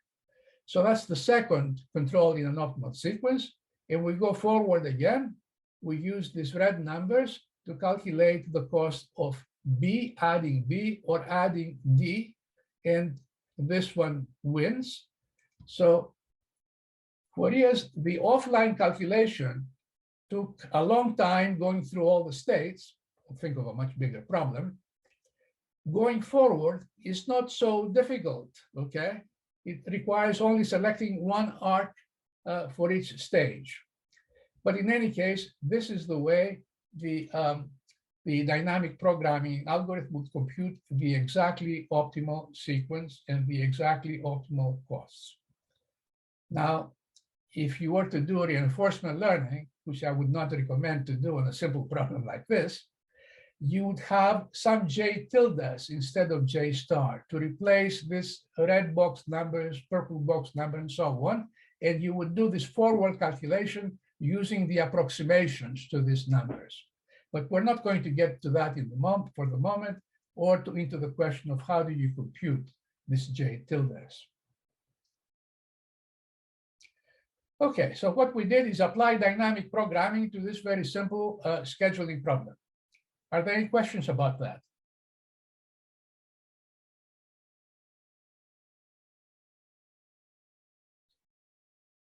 Okay, here's another example. It relates to the traveling salesman problem, a very well-known, famous problem that we are going to be using again and again as an example in various lectures. In the traveling salesman problem, there's an imaginary salesman that wants to travel between cities, perform a tour over a number of cities. In this particular example, the cities are A, B, C, and D. Start at some city and come back to that same city, going once and only once through each one of these other cities. So now there's a cost of going from one city to another. And the travel costs are given in this matrix here. So the cost of going from city A to city B is 5. To city D is 15, and so on. So we have this travel cost, and we want to find a tour covering all the cities and returning back to the original that has minimum cost. The question is, how do we formulate this as a dynamic programming problem? Well, it's possible to, what do we use as states and what do we use as controls? Well, one possibility is to use as states partial tours, tours that involve only a subset of cities, of distinct cities, and but they're not complete. And these are the states. So for example, the states are given here. The initial states are arbitrarily chosen city, city A in this particular example. And then we consider all tours of length 2. There are only 3 of those. The tour, partial tour that goes from A to B. And then we haven't figured out yet how we're going to complete the tour. And there's these partial tours of length 2, partial tours of length 3, partial tours of length 4, and then at each one of those, there's only one choice. We have to return back to A. So at this stage, for example, we have gone from A to B, C to D, and then we have to return back to A, which costs us 15. From D to A, it costs us 15. That's the number I pick out here. So the numbers, the black numbers that you see on this graph are correspond to travel costs to add one more city to the existing partial tour. And this is the graph, and this is the dynamic system that we have here. This a discrete, finite number of states, and it admits a dynamic programming solution, and this dynamic programming solution is done backwards.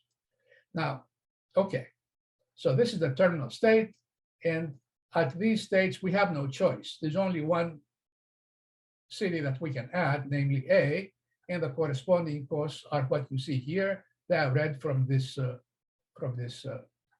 matrix.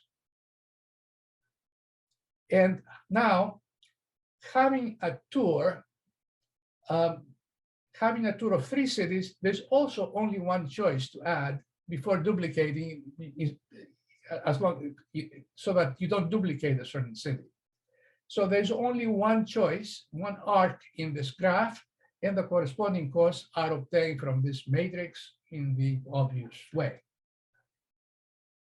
And now let's go to this stage here. This state corresponds of starting at A, going to B, and then we can decide to go to C or go to D, and the costs are 20 and 4. Now, with the dynamic programming calculation, we have calculated backwards the tail subproblems corresponding to this stage and to this stage. They are simply the sum of these costs. It's 18 here, it's 15 here, it's 1 and 4, 15 plus 4, 19, 5 plus 4, 9, and so on. So we are at the point where we have solved all the tail subproblems that start at these nodes, and we want to solve the tail subproblems that start with these 2 city partial tours. So here we compare going to city C and city D. This costs us 28. I'm sorry, this costs us 20 plus 18, which is 38. And this costs us 4 plus 4. So 4 plus 4 wins, and we write the corresponding optimal cost of the tail subproblem over here. It's 8. Here we compare 3 plus 9 and 20 plus 19, and 3 plus 9 wins.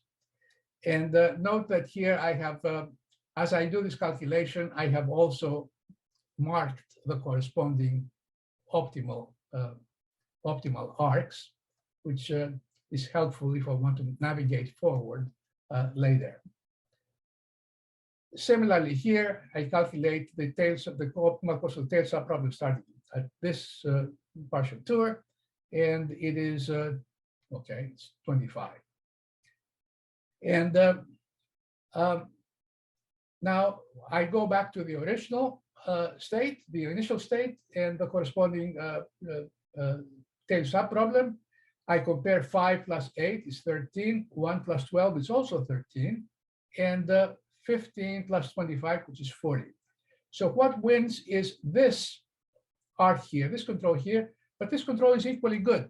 So this is a case where we have multiple solutions to the same problem.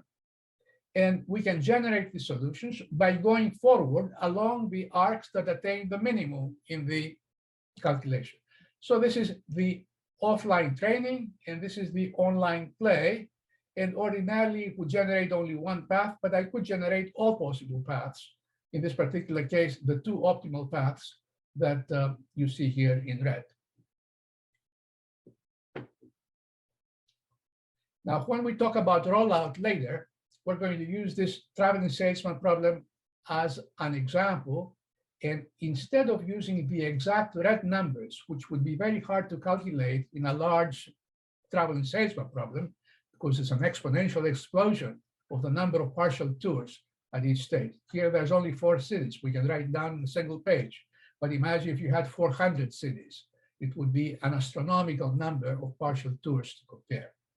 Now, there, we're going to use heuristics to approximate these red numbers, which we can't calculate exactly. And through heuristics, the heuristics may be trained by some kind of an offline training algorithm, or perhaps there be some heuristic that we know about, somebody has given us. And we are going to generate approximate solutions to the travel salesman problem by doing online play on whatever heuristic we have used for offline training or have obtained through offline training. But this is several lectures ahead. Okay. I'm just trying to give you an idea. We're focused on exact dynamic programming for the moment, and I want to give you an idea of what may happen as you go into approximate solutions. Now let's generalize this discrete optimization framework. We're going to look at the most general discrete optimization problem possible. Minimize g sub u, a function of u subject to some constraint. However, we will assume that u has n components, okay? Like, for example, in the travel salesman problem, these were the city components. The scheduling problem, they were the operations. It has n components, and we formulate a graph and the shortest path problem that corresponds to this problem. What do we choose as states? Well, we use the partial sequences, an artificial initial state for which you haven't chosen anything. We choose first U0, the first component. That takes us to these states that consist of the first component. Then we choose the second component, U1, and that takes us to states that have two components, three components, and so on. Notice that the state space size increases, and exponentially so. So pretty soon we run into the astronomical numbers, but conceptually, this problem is this formulation is correct. Now, when we reach the last control, we have a complete schedule. I'm sorry, a complete solution consisting of the n components, and the cost structure is the following. All of these transitions cost you 0, and there's only a terminal cost which is g sub u. Once you have completed a sequence of controls, then the corresponding cost is the cost function of the problem. Okay. So we view the components of the control as the controls of the n stages. We define the states as the partial solutions with one control component added at each stage. We introduce an artificial start state, and we define that just the terminal cost as g sub u, and all the other costs are 0. Does this formulation make sense? Well, if you try to do exact dynamic programming, it does not make sense because of the exponential explosion of the size of the state space as you go forward.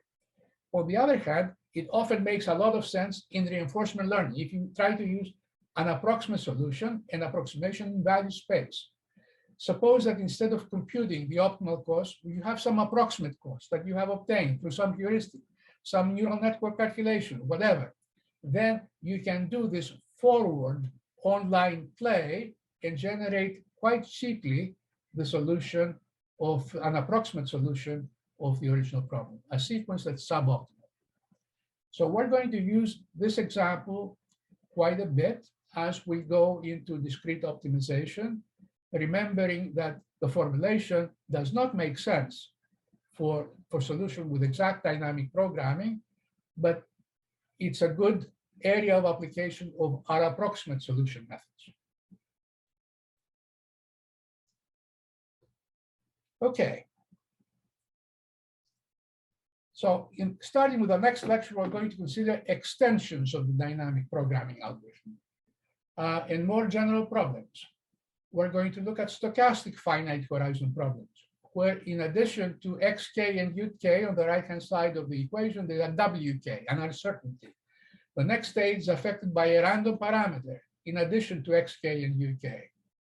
Now, these problems are more difficult deterministic, and what is critical here is that they are not equivalent to a shortest path problem. And therefore, you don't have the panoply of solution methods for shortest path problems to apply here or to approximate. We're going to discuss stochastic problems and the principle of optimality for these problems of the dynamic programming algorithm in the next lecture. Then we are also going to look in the next lecture a little bit on infinite horizon problems, where the number of stages is infinite. Now, the exact dynamic programming theory for those is mathematically more complex than for finite horizon problems, but it's also more elegant, and it admits algorithms that are not easily available for finite horizon problems. So that's the other major class of problems that we're going to look at. Now, we have assumed that we apply controls with knowledge of the current state. Oftentimes, this is not possible, and we have a problem of partial state information. where the state is not exactly known, but instead only a probability distribution is known for the current state, which is estimated by some kind of an estimation procedure. We're going to look at examples of this. These problems are extremely difficult, very difficult to apply, impossible to apply to solve optimally. You can solve them, try to solve them approximately, but still they are very difficult, but still they are difficult and more difficult than problems where you know the exact state of the system. Our approach would be to convert them to problems of perfect state information, then apply conceptually dynamic programming and more realistically approximate dynamic programming.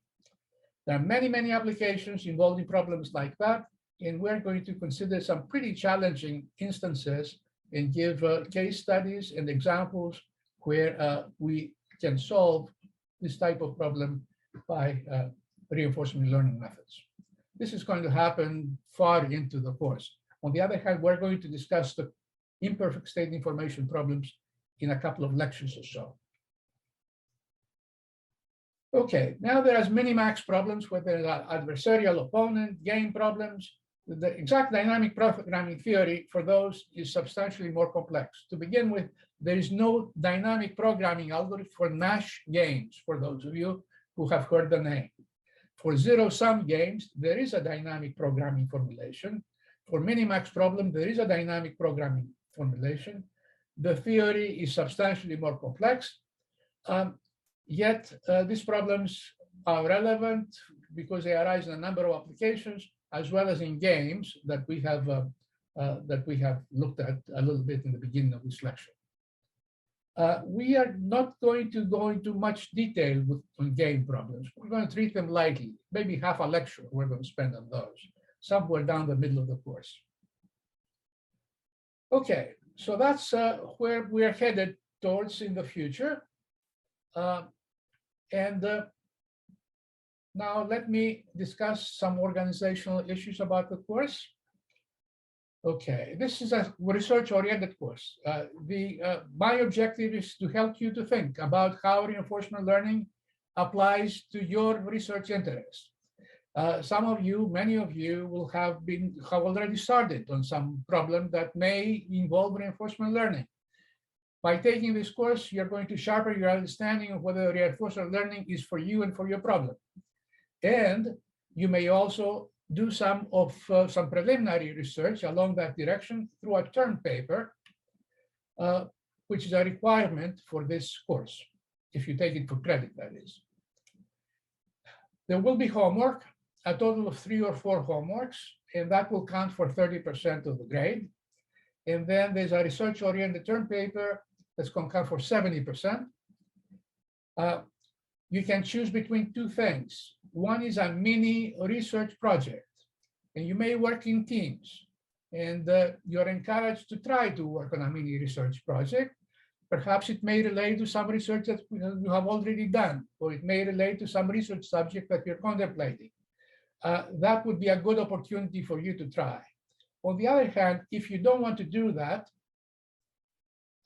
you can do a different type of term paper, a read and report type of term paper, based on reading 2 or 3 related research publications and summarizing their content, their interconnections, and how it may relate to some applications of interest. You get to choose the research publications. They may be related to things that you're already excited about. And however, there will be some consultation with me to make sure that you stay on track and you're doing things that are relevant to the course. Somewhere down the middle of the term, we're going to agree on whether you're going to do a mini research project and what, or you're going to do a term paper and select the research papers. Okay, what you select in the middle of the term is not written in stone, but it's also a good way for you to stay focused on this last requirement. So these are the requirements for the course. And the homework is going to end somewhere in the, it's going to diminish as the course progresses, and there will be more emphasis on the term paper. The first 4 lectures, the first 4 or 5 lectures of this class, as well as the class notes, are geared towards getting you started, providing you with enough tools to be able to make a decision about your research project. So that's going to be, so the class notes are going to be, and the first few lectures are going to be important in making your selections. Okay, a sensitive issue. I mentioned earlier that there is a discrepancy in notational systems between people in reinforcement learning and control theory and operations research. There's focus on different problems in different notations.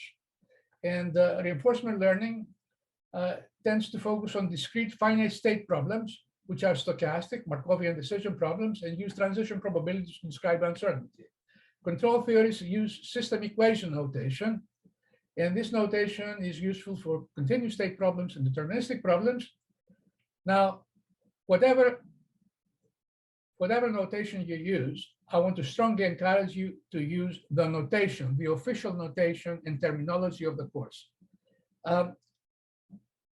Otherwise, you cannot expect much in the way of feedback from me. If I have to struggle with your notation because it's different to what the course is, then I'm not going to have enough time to help you.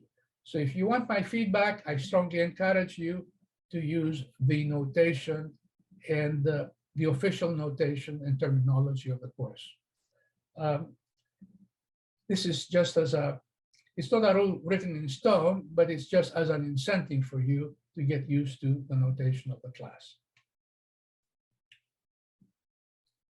Okay, I'm going to run through the syllabus. This lecture dealt with finite horizon deterministic exact dynamic programming. The next lecture is going to look at stochastic dynamic programming and also an overview of infinite horizon methods.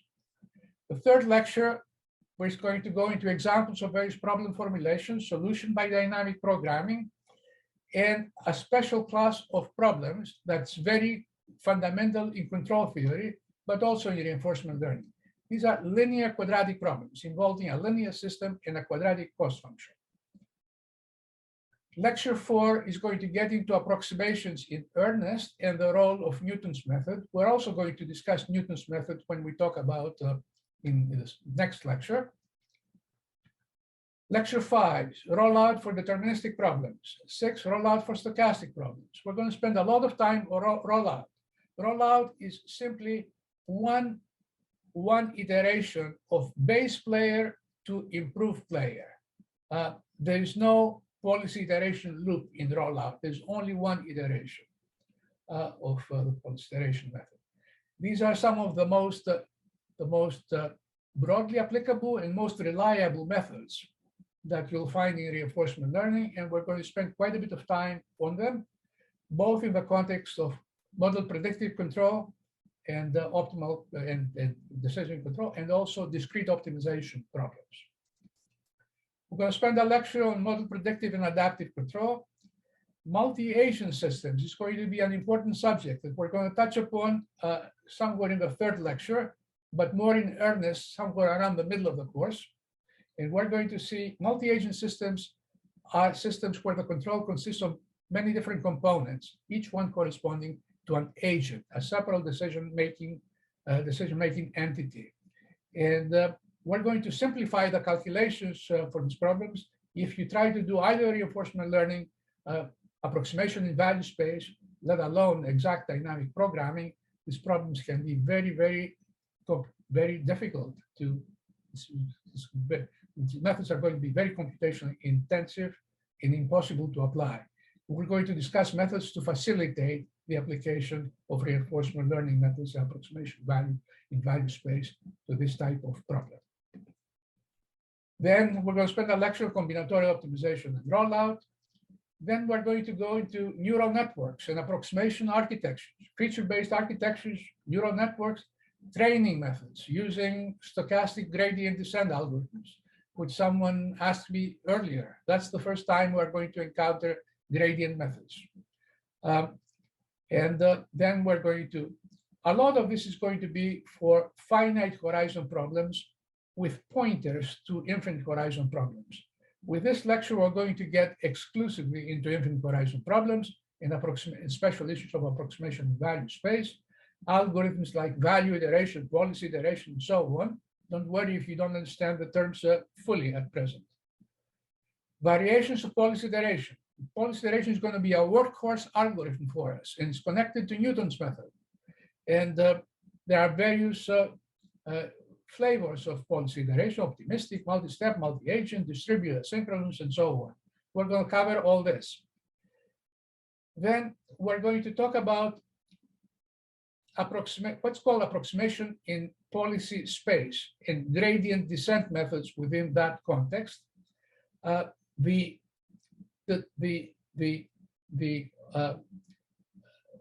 construction and the methods for training policy networks as well as value networks, and we're going to discuss the methods for doing so, the algorithms, gradient descent type of algorithms, random search algorithms, and we're going to use them in the context of approximate dynamic programming. And there's going to be also a final lecture, a final summary lecture, and at the very end there will be project presentations. Now the projects will involve term papers that are mini research projects, that are research oriented. You'll get the chance to present in front of the class for about 15 minutes what you have done. And I think this is an excellent way for you to practice and also for us to understand what you have done and learn from your experience. So this is a high point of the course, and it's the culmination of your work with the term paper.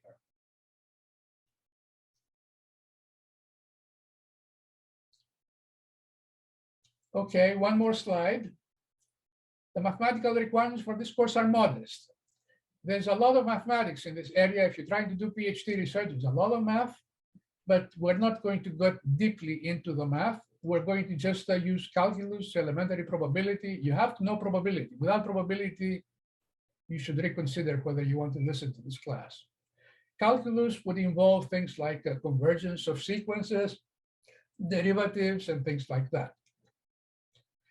Our objective is to use mathematics only to the extent that's needed to develop insight. Our objective is to develop insight often through visualizations and develop insight into the mechanism of various methods enough to be able to start research. So research is going to be our guiding light and math is going to be supportive. On the other hand, you do need math. Don't make the mistake to think that you don't need math. A mathematical framework is critically important because human insight, we are after insight, but human insight can only develop within some structure of thought. And mathematical reasoning is the most suitable for this purpose. So math is going to be very important. And let me also give you here a quotation from a New York Times article by Professor Cornell. His name is Stordatz. And he says that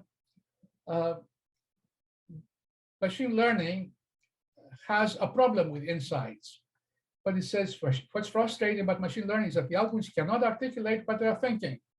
We don't know why they work, so we don't know if they can be trusted. And that's true of neural networks. Neural networks are opaque, and it's hard to figure out what's going on in them. So you get a good answer for some problem, but you are not quite sure whether the same method is going to work on other problems because you don't have insight through the neural network mechanism that lies inside them. So as human beings, we want more than answers, we want insight, and this is going to be a source of tension in our interactions with computers from now on. So mathematics and insight through mathematics are going to be important, and we're going to focus insight as much as we can within our context.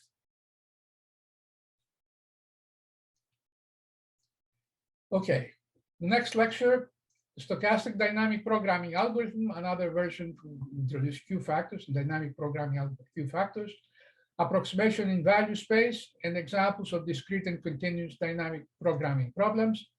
I recommend that you read as much of the class notes as you can. The class notes are not textbook quality, but they are not bad. They are fairly polished, and also They are more focused on what I'm going to cover in this class. And I recommend for those who have a serious interest in understanding the material in depth that you read ahead before the class. And you may also want to watch the video of lecture 2 from the previous offering of the class, which is available at my website. So that's all I have to say for this lecture. And are there any questions?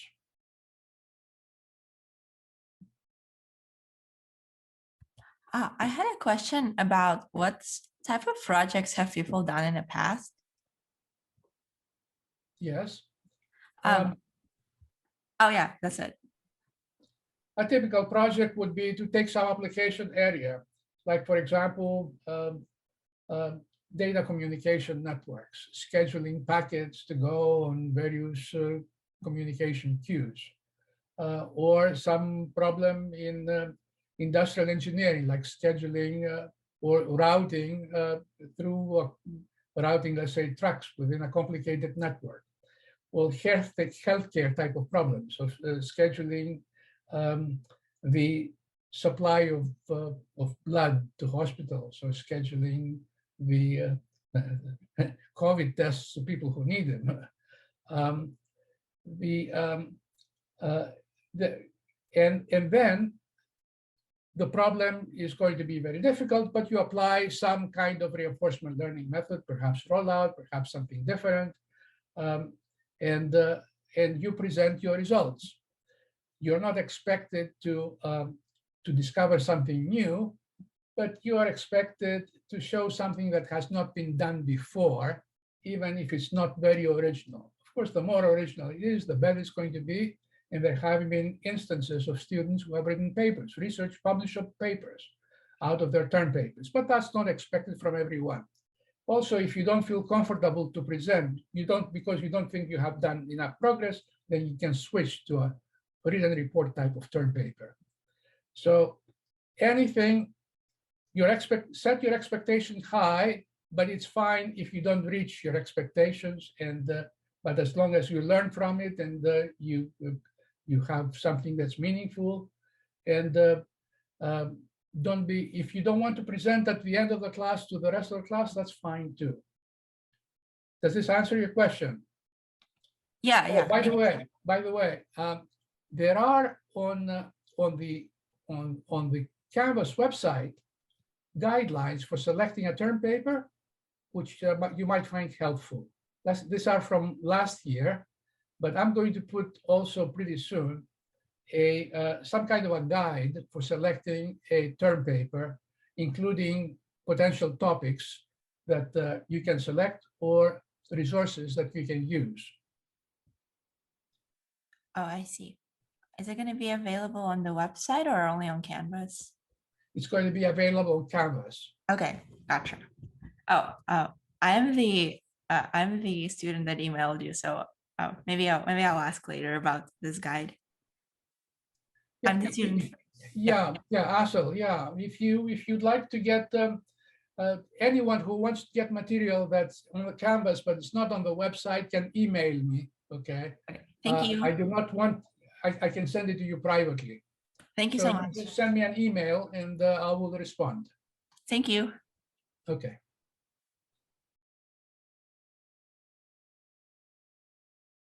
Any other questions? Hello, Professor. Yeah. So in this course, will we be only considering finite state problems, or we'll deal with continuous state as well? We're going to consider all kinds of problems: finite state, infinite state, and everything in between, like in hybrid systems. There's a part that's finite and a part that's infinite.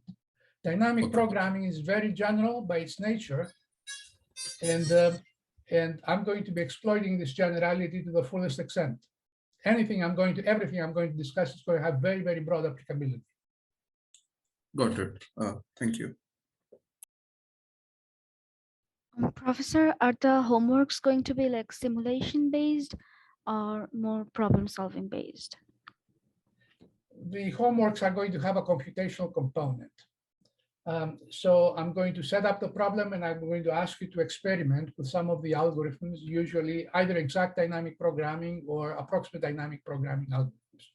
And there may be some freedom on how you select your solution, how you do your solution.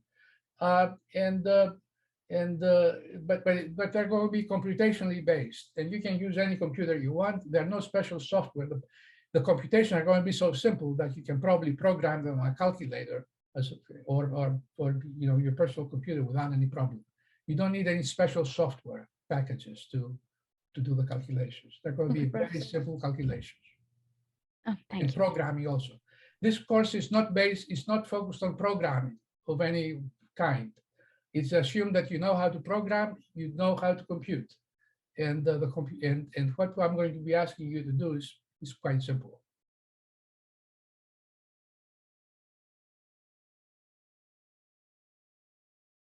Any other questions?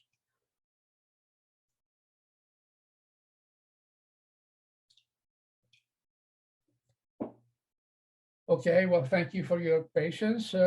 It's going a little late, and we'll see you next Wednesday.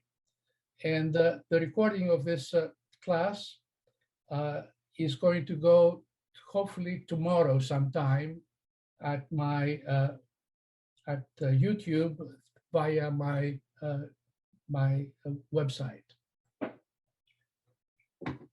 Okay, so I'm stopping the recording, stopping sharing, and goodbye until next week.